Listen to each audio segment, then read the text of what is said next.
So today we're gonna go ahead and set up an Air Data Multimeter, and what you're gonna see is you have 8 buttons here, and then to turn it on, you just hit to on first, and then to set it up for a Velgrid to measure a hood, well, you want to hit shift until it reads Velgrid here, and you want to hit read until it hits Velgrid here.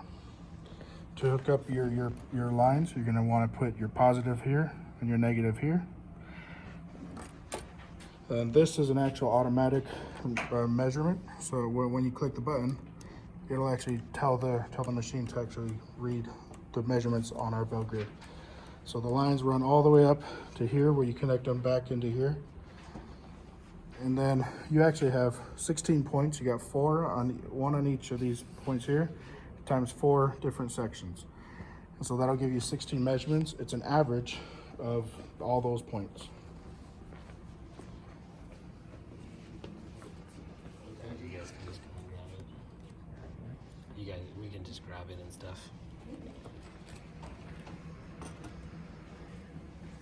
So here's an example of how you will take the measurement, say in a fume hood. So you'll line it up to where all 16 points are within the face of the fume hood, and you'll just press the button here,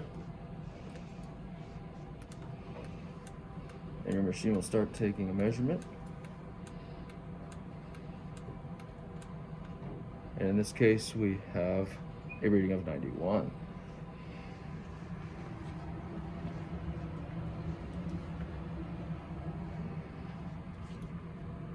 We'll take a second measurement here. And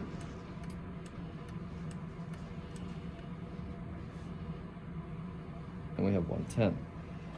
And for accuracy, you want to average out those two readings. That'll give you your average reading through the whole face of this fume hood.